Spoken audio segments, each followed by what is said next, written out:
Welcome back, everyone. We're diving into some pretty intense philosophy today with Baruch Spinoza. Oh, yeah, this one is definitely a brain bender. It is, but that's why we're here, right? Absolutely. To tackle these fascinating ideas. We're looking at excerpts from a text that grapples with his ethics and his view of God. Well, let's just say it's not your typical Sunday school stuff. Oh, no, it is not. Definitely going to challenge some preconceived notions. Yeah, get ready to have your mind blown a little bit. So to set the stage, can you give us a little overview of what Spinoza's God is all about? Sure, so picture this. Instead of God being the separate being above or outside the world, Right, like the classic image of God in the clouds. exactly Spinoza's God is the world, like literally the world.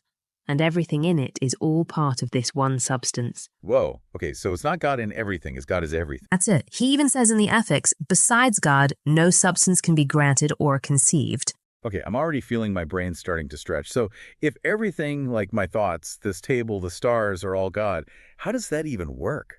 Yeah, it is a lot to wrap your head around. So Spinoza breaks it down using these ideas of attributes and modes. Attributes are like God's essential qualities, the most fundamental aspects of God's nature. He focuses mainly on two, thought and extension.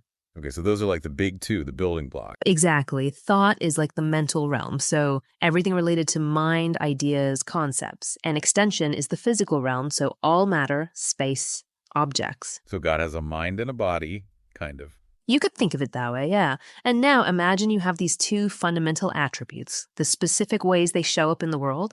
Those are called modes. Modes. All right, give me an example here. I need to visualize this. Sure, think of an apple.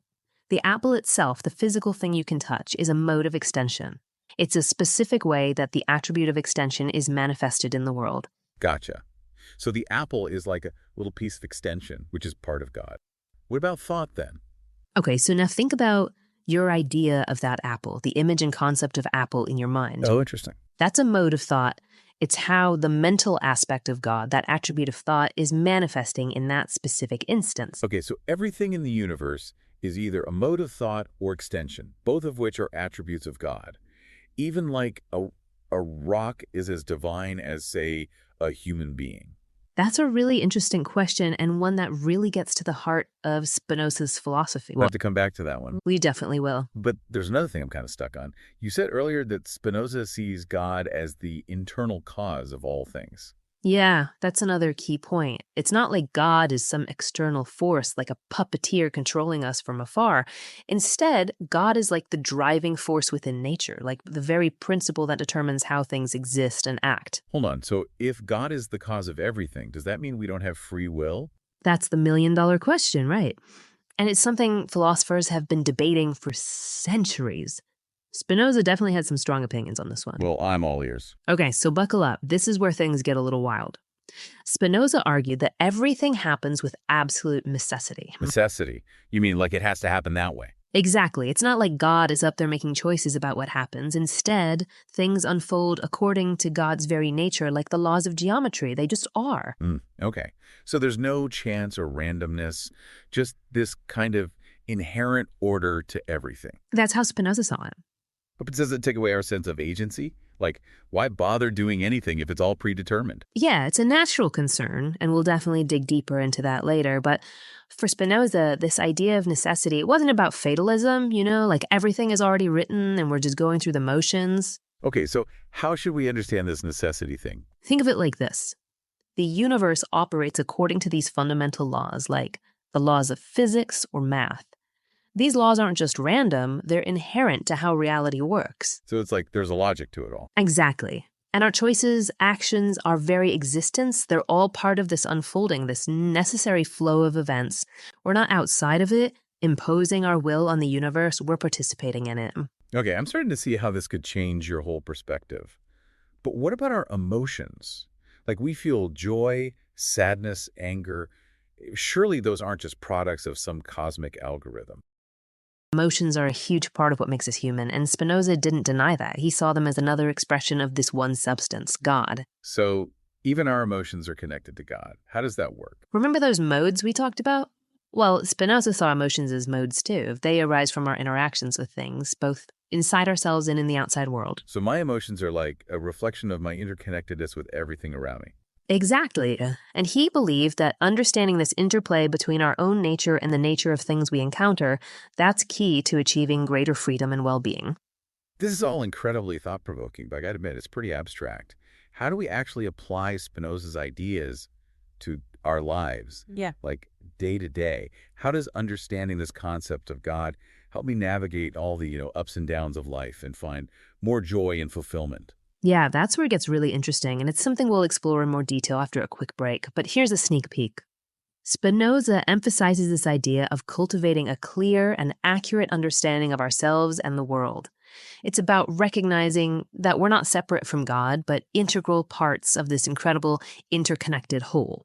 Okay, so we've established that Spinoza's God, it's not the God of traditional religions. It's something way more radical. Yeah, definitely a different way of thinking about things. Absolutely. And what I'm really grappling with is, like, what does this mean for us, for me, for you, for anyone trying to make sense of their life?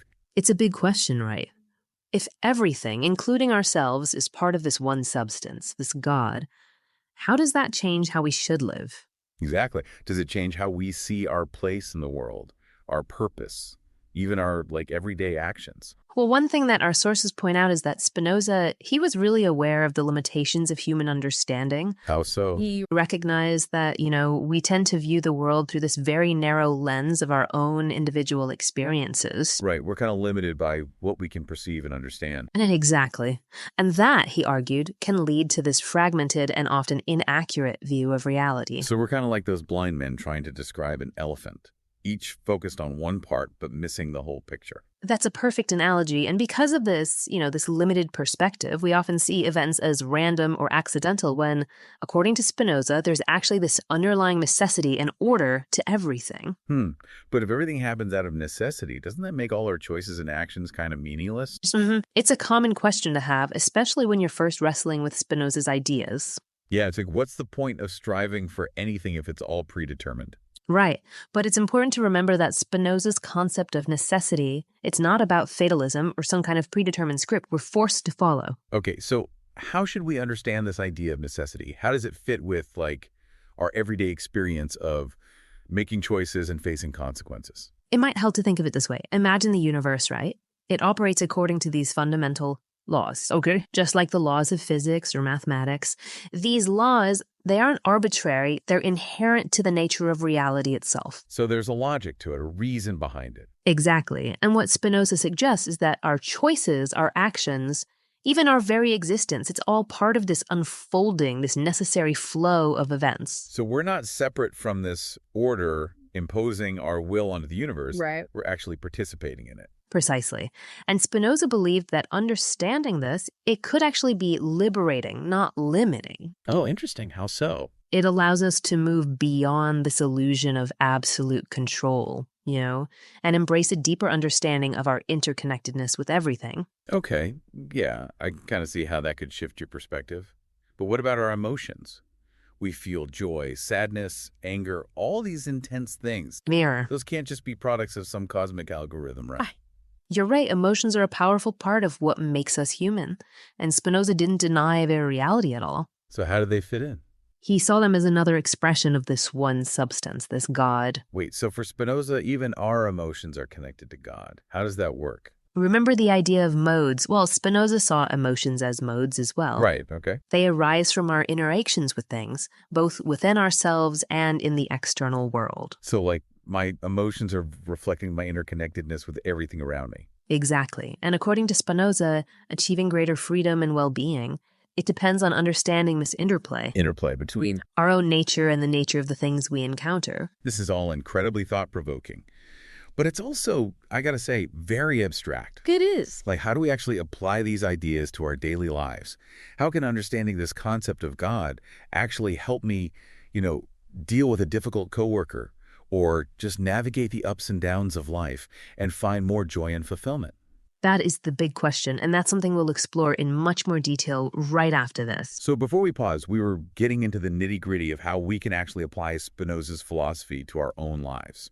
Right. Like, how can we take these abstract ideas and make them relevant to, our everyday experiences? Exactly, because it's one thing to understand that God is everything, but it's another thing entirely to know how that actually impacts how we live, how we make choices, how we find meaning and, joy. Yeah, absolutely. And that's where I think Spinoza's ideas become really powerful. So how do we do it? How do we bridge that gap between theory and practice? Well, Spinoza, he believed it all comes down to cultivating this clear and accurate understanding of ourselves and the world. Okay, he called that adequate knowledge. But exactly, adequate knowledge.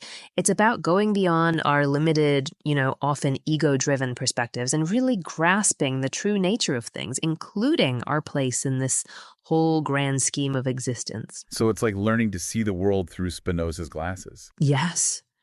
Recognizing that inherent order and interconnectedness in everything. That seems like it would require a pretty big shift in thinking. It does. It's not easy, but Spinoza, he believed that this kind of knowledge, it wasn't just an intellectual pursuit. It was more than that. Yeah, he saw it as having these profound implications for our emotional and spiritual well-being. Okay, tell me more about that. Like, how can this adequate knowledge actually lead to, a more joyful and fulfilling life? Because it's not immediately obvious to me how understanding that God is everything is going to help me pay my bills or deal with a difficult coworker.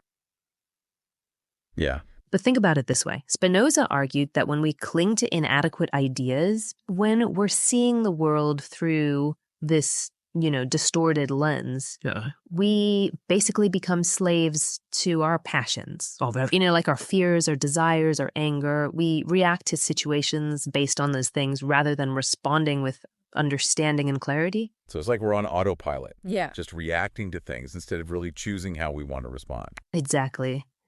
But when we cultivate adequate knowledge and we strive to see things as they truly are, we start to experience a different kind of freedom. Oh, interesting. And this freedom, it arises from understanding and accepting the necessity of things. That necessity thing again. Yeah, and recognizing our interconnectedness with all that is. So it's like a kind of surrender, but not in a passive way.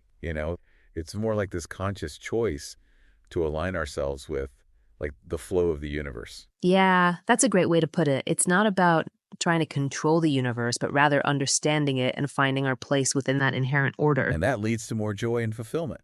According to Spinoza, yes.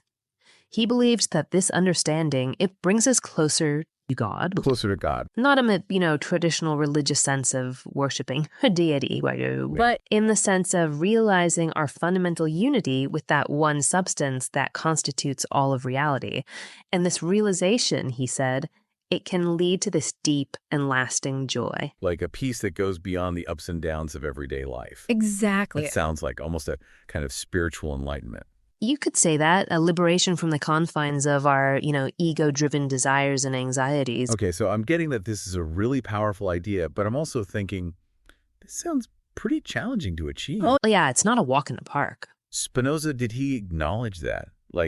That it's not easy to reach this kind of enlightenment? Absolutely. He knew that we live in a world that's constantly bombarding us with information and distractions and all these conflicting perspectives. So how do we cultivate this adequate knowledge in the midst of all that noise? Yeah, that's the million-dollar question. I'm sure our listeners are wondering the same thing. Well, Spinoza, he believed that reason and intuition were our primary tools for getting there. So it's about engaging in a rigorous intellectual inquiry. Like questioning our assumptions and beliefs. Exactly, but also cultivating this kind of inner awareness. Inner awareness. Yeah, like an intuitive grasp of the interconnectedness of things. So it's a journey. It is. Learning and reflecting and, self-discovery. Exactly, a lifelong journey. And it's a journey that Spinoza believed was ultimately worthwhile, leading to a life of greater joy and freedom and fulfillment. Well, this deep dive has certainly given me a lot to chew on. So if we were to distill Spinoza's philosophy down to one core message, what would it be? I think it would be this. God is everything, and everything is God.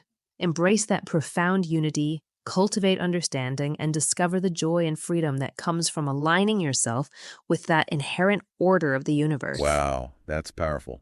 It is, isn't it? And even centuries later, Spinoza's philosophy, it continues to challenge and inspire us.